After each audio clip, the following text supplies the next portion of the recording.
O prefeito de São Paulo, Bruno Covas, declarou que, com a sua política de enfrentamento do coronavírus, já salvou 30 mil vidas. É muita vida.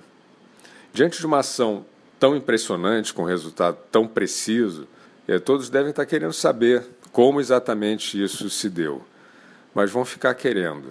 A premissa científica do prefeito, assim como a do governador, João Dória, sócio dele no lockdown, é uma espécie de matemática do desejo. Eles montaram uma equação relacionando percentual de população confinada com detenção da epidemia.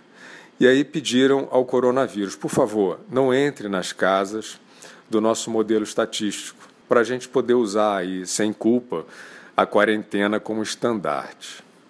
Infelizmente, o vírus não atendeu o apelo dos homens bons. Esses vírus de hoje não obedecem a ninguém. Mas Covas continuou dizendo que os seus prisioneiros domiciliares foram imunizados por decreto. Ele sacramentou assim o que ninguém sabia. Ciência é um estado de espírito. Ou, numa literatura mais acadêmica, ciência é o que der na telha do falastrão mais desinibido. Sem querer tirar aí o Oscar de ficção científica das autoridades de São Paulo, a gente precisa perguntar: quantos hospitalizados com Covid-19 estavam cumprindo o confinamento?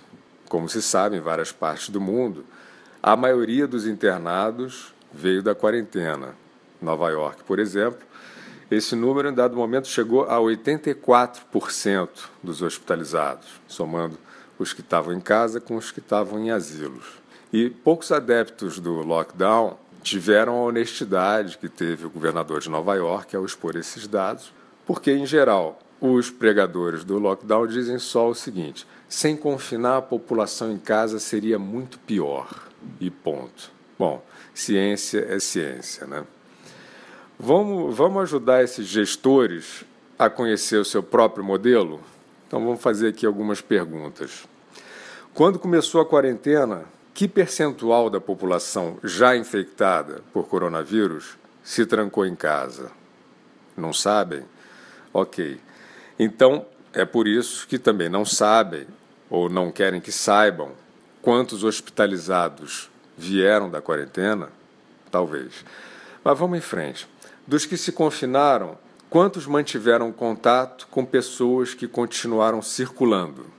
E dos que mantiveram contato, quantos desses que circularam estiveram em aglomerações sem o distanciamento requerido? Continuando as perguntas. Que percentual dos que cumpriram o confinamento pertence a grupos de risco? E desses grupos, quantos fizeram isolamento total em relação aos que continuaram circulando? Não sabem? Ok, a gente já entendeu. Vocês não sabem nada. E, portanto, vocês não têm a menor ideia de qual foi o percurso do contágio dentro e fora dos domicílios, porque vocês não estudaram, não trabalharam e não pensaram. Vocês só falaram. Aliás, falaram sem parar. Como podem afirmar ter salvado 30 mil vidas com lockdown se as suas estatísticas não sabem e não querem saber o que aconteceu com uma única vida na prisão domiciliar de vocês? Olha, a quarentena burra nunca organizou a população para o que realmente salva vidas: o isolamento rigoroso dos vulneráveis e a circulação responsável dos não vulneráveis. Todo mundo viu transportes públicos lotados em São Paulo e em outros lugares, sem qualquer ação das autoridades para disciplinar esse absurdo. Omissos. Qualquer um pode imaginar quantos voltaram para casa para infectar vulneráveis que não saíam de casa, todos cumprindo regiamente o mandamento poético: se puder, fique em casa, e se não puder, dane-se, que não é problema nosso. Agora estão aí os éticos de boutique dizendo que a culpa foi de quem circulou. Não, a culpa foi de quem se lixou para os que circularam e também para os que se enfurnaram, achando que ficar em casa era seguro de vida, porque o vírus ia ficar obedientemente do lado de fora. Os xiitas da prisão domiciliar continuam por aí, esfregando notícias de óbitos na cara dos que tentam fazer a circulação responsável.